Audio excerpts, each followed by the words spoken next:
말씀을 또 치료해 주시옵소서. 이런 제목으로 하나님의 말씀을 전해드리겠습니다. 사람이 일생 동안 살면서 총 몇 번의 질병에 걸릴까요? 사람마다 다를 겁니다. 그리고 질병의 범위를 어느 정도 정하느냐에 따라서 달라질 수도 있습니다. 그래서 그 질병의 범위를 좀 좁혀가지고 한번 알아봤습니다. 사람이 일생 동안 총 몇 번의 감기에 걸리는가? 이에 대한 의학적 연구 결과가 있습니다. 성인은 평균적으로 1년에 2번에서 4번 감기에 걸린다고 합니다.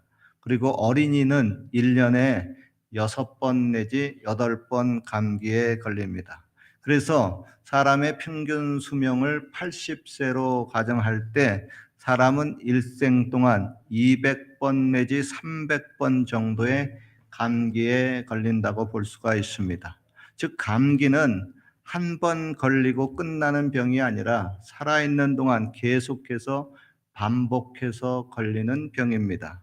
비단 감기뿐만 아니라 사람들에게는 반복적으로 걸리는 병들이 있습니다. 예를 들면 마음의 감기라고 하는 우울증도 그렇습니다. 특별히 호르몬 변동으로 인해서 생기는 우울증은 한 번의 단일적인 병이 아니라 계속되는 과정의 병입니다. 이에 대해서 자신이나 가족들의 정신 건강을 위해서 알아두면 좋습니다. 즉 인생의 주기별 호르몬 관련 우울증 발병 가능성입니다. 첫째, 사춘기 때입니다. 이때는 성호르몬이 급증으로 인해 가지고 청소년들에게 우울증 및 감정 변화가 많이 나타나는 시기입니다. 두 번째, 여성의 경우 호르몬 변화로 인해서 월경 전 우울증이 나타날 수가 있습니다. 그러니까 월경 전에 한 달에 한 번 신경이 참 예민해지고 감정이 격해지는 시기가 있습니다. 이때는 본인도 조심해야 되고 주위에 있는 가족 식구들 여러 사람들이 같이 조심해야 되는 시기입니다. 세 번째, 여성의 경우 임신 및 산후의 호르몬 변화로 인해서 산후 우울증이 나타날 수가 있습니다. 그리고 네 번째, 또 여성의 경우 폐경기에 호르몬 변화로 인해서 폐경기 우울증이 생길 수가 있습니다. 그리고 다섯 번째, 남성의 경우 중년 이후에 남성 호르몬 감소로 인해서 기분이 저하되고 무기력해지고 우울증이 생길 수가 있습니다. 그리고 여섯 번째, 남녀 모두 노년의 호르몬 변화로 인해서 노인 우울증 및 인지 저하, 즉 치매가 올 수도 있습니다. 그리고 사람이 평생 동안 우울증을 경험할 그 경험률이 여성의 경우 20% 내지 25% 정도가 됩니다. 그리고 남성은 10%에서 15% 정도 됩니다. 물론 사람에 따라서 다르겠지만 여성이 남성보다 우울증에 걸릴 확률이 평균적으로 2배 이상 높습니다. 그리고 현대인들이 많이 걸리는 이 우울증은 단일 사건이 아니라 반복적으로 계속되는 경우가 많습니다. 재발률도 50% 이상이 됩니다. 그리고 우울증은 신앙적으로, 심리적으로 또 의학적으로 계속해서 관리가 되고 치료가 되어야 되는 질병입니다. 또한 당뇨병, 고혈압, 천식, 알레르기 이런 등 병들도 단일적인 병이 아니라 계속 반복되는 병이므로 계속 관리하고 치료도 반복되어야만 합니다. 저희 경우 젊었을 때에는 없었던 음식 알러지가 60대에 생겼습니다. 피부가 가려워서 긁으면 빨갛게 일어납니다. 단지 피부병이라고 생각을 해가지고 피부과 병원에 갔더니 의사가 먹는 약도 주고 바르는 약도 주었는데 보니까 스테로이드 관련 약인 것 같아요. 그 발랐고 먹었더니 괜찮아지더라고요. 근데 나중에 보니까 또 그런 병이 또 발생이 돼요. 피부 염증도 생기고요. 그래서 나중에 알고 봤더니 이게 알러지 병이더라고요. 밀가루로 인한 아토피 피부병 같은 알러지가 생긴 겁니다. 그래서 그 후에 밀가루 음식을 일절 안 먹었습니다. 안 먹은 게 아니라 못 먹은 거죠. 이거요. 밀가루 음식 못 먹으니까 굉장히 불편합니다. 그렇게 좋아하던 국수, 빵 못 먹고요. 또 짜장면, 짬뽕, 우동 못 먹고요. 어디 가서 햄버거, 과자도 못 먹습니다. 아, 인생 사는 것이 그 즐거움 중에 먹는 즐거움이 상당히 있는데, 아, 이거 못 먹으니까 참 불편하고 참 즐거움이 좀 줄어들었어요. 그리고 이런 그 알레르기가 비단 음식뿐만 아니라 사람에 따라서 각종 알레르기 질병이 있습니다. 봄에 한창 유행하는 그 꽃가루 알레르기.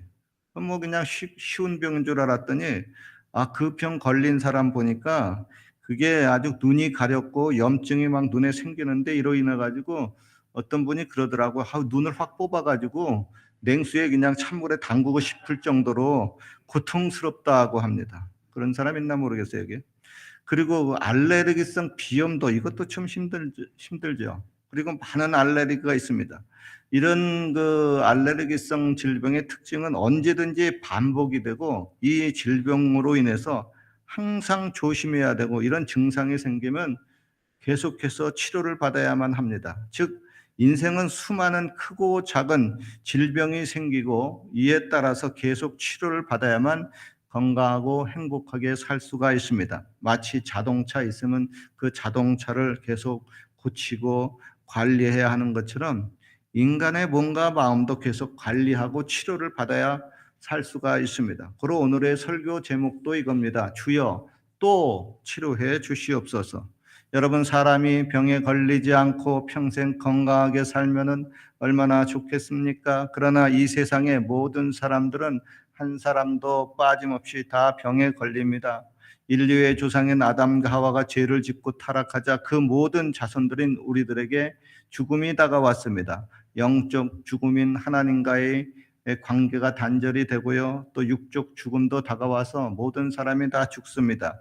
그리고 그 결과 사람들에게 죽음에 도달하기 위해서 필연적으로 병에 걸리게 됩니다. 물론 모든 의학자, 과학자들이 질병을 정복하기 위해서 불철주야 연구하고 노력도 합니다. 그래서 평균 수명도 좀 늘리기도 해요. 그렇지만은 그런 노력과 수고에도 불구하고 여전히 이 질병은 우리 사람들을 죽음으로 몰아가고 있습니다. 인간은 아직도 감기조차 정복하지 못하고 있습니다. 성경 창세기에 보면은 아담 이후에 사람들의 수명이 900살 이상 그렇게 살았었는데 노아 홍수 후에 급격히 사람의 수명이 확 줄어들었습니다. 그 후 계속해서 수명이 줄어든 것을 보게 됩니다. 그리고 지금으로부터 3,500년 전 사람인 그 모세가 120살을 살았는데 그 사람이 이런 말을 합니다. 우리 인생의 연수가 70이요. 강간하면 80이라도 그 연수의 자랑은 수고와 슬픔뿐이요. 그것도 우리가 날아가니 신속히 날아간다 그랬습니다. 즉 인간의 평균 수명이 건강해봤자 70, 80이라고 하는 겁니다. 물론 모세는 하나님이 주신 사명을 감당하기 위해서 120살까지 건강하게 살 수가 있었습니다. 이에 대해서 어떤 분이 그렇게 질문합니다. 목사님, 모세가 120살까지 건강하게 살았다는 것을 어떻게 아셨습니까? 제가 어떻게 알겠냐? 성경 보니까 성경에 나오죠. 신명기 34장 7절에 보면 모세가 죽을 때 나이 120세였으나 그의 눈이 흐리지 아니하였고 그의 기력이 쇠하지 아니하였더라 그랬습니다. 눈이 흐리지 아니하였다고 하는 것은 죽을 때까지 사리 분별이 명확했다고 하는 뜻입니다. 그리고 기력이 쇠하지 아니했다고 하는 것은 타인에게 자기의 몸을 의탁할 정도로 그렇게 골골하지 아니했다고 하는 겁니다. 즉 모세는 120세까지 건강을 유지하면서 정상적인 활동을 하고 사명을 감당했습니다. 이 구절을 보면서 우리의 분명한 기도 제목이 떠오릅니다. 하나님, 저도 죽을 때까지 사리 분별 정확하게 하고요. 건강하게 살다가 천국 가게 하여 주옵소서. 그렇게 기도합니다. 여러분들을 향한 저의 바람도 소원도 그겁니다. 여러분 오래오래 건강하게 사십시오. 그리고 사명을 잘 감당하시길 주님의 이름으로 축원합니다. 그렇게 건강하게 살기 위해서는요. 일단 병에 걸리지 않는 것이 베스트이죠. 미리미리 병을 예방해야 합니다. 그러나요, 아무리 조심하고 또 조심해도 거의 모든 사람들이 일생 동안 200번 내지 300번의 감기에 걸리듯이 우리들은 모두 크고 작은 병에 걸리게 됩니다. 이때 그 병을 이겨야 합니다. 그 병의 치료를 받아야 됩니다. 사실 이 자리에 앉아 계신 모든 여러분들 이전에 다 여러 병에 걸렸던 경험을 가지고 있었을 겁니다. 그리고 그 병들을 이겼기 때문에 여기에 앉아 있는 겁니다. 저희의 바람은 여러분들이 각종 병에 걸렸어도 그 병들을 능히 이기고 치료를 받아서 이 예배의 자리에 아주 오랫동안 휴양임은 모세처럼 120세까지 건강하게 앉아 있기를 주님의 이름으로 축원합니다. 그 120살까지 살아가지고 여기서 자기의 몸을 그래도 지탱하고 여기서 예배 드리는 사람 두 사람이 나오면 와, 크게 간증거리가 될 겁니다. 120살 산 사람 그 사람 보기 위해서 여기 사람이 오는 사람도 있을 거예요. 여러분, 우리들의 육체는요, 항상성, always를 유지하려고 합니다. 즉, 상처가 나서 피가 나면요, 얼마 후에 피가 멈추고 또 새살이 돋우고 면역 체계가 작동을 합니다. 그래서 또 고치고 다시 복원하는 특성을 가지고 있습니다. 우리들이 살아가면서 매일매일 여러분 눈에 보이지 않는 미세한 그 손상, 마이크로 데미지를 받고 있습니다. 반면 그러한 미세한 손상을 치료하기 위한 눈에 보이지 아니하는 또 미세한 회복, 마이크로 힐링도 반복하면서 몸을 유지하도록, 항상성을 유지하도록 설계되어 있습니다. 즉 자동 회복 장치, 자동 복원 장치, 자동 치료 장치가 저와 여러분의 몸에 탑재되어 있습니다. 마치 자동차가 움직이면 충전기도 알아서 작동을 해가지고 충전되는 것처럼 우리 몸도 알아서 치료하고 회복되는 장치가 있습니다. 우리의 몸과 영혼을 지으시고 만드신 창조주 하나님의 솜씨입니다. 이러한 자동 회복 장치가 없거나 이게 작동이 안 되면 저와 여러분들의 생명이 유지될 수가 없습니다. 즉 하나님은 저와 여러분의 육체와 마음이 병들 것을 미리 아시고 이를 치료하는 자동 치료 시스템을 우리들의 몸 안에 내재시켜 놓으셨습니다. 여호와 이레 예비하시는 하나님이시고 여호와 라파 치료하시는 하나님입니다.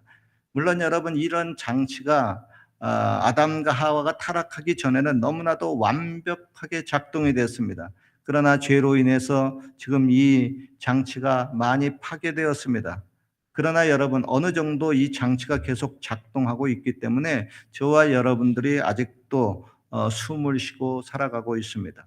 즉 하나님은 저와 여러분이 병들 때 한 번만 고치시는 분이 아니라 계속해서 고치시는 분입니다. 왜냐하면 우리의 몸과 마음이 매일매일 상처가 생기고 또 계속해서 분초마다 또 기분도 안 좋아지고 그렇기 때문에 하나님은 이것을 아시고 한 번만 일회용으로 치료해야 하시는 하나님이 아니라 우리의 평생의 주치이시며 날마다 순간마다 분초마다 치료해 주시는 하나님입니다.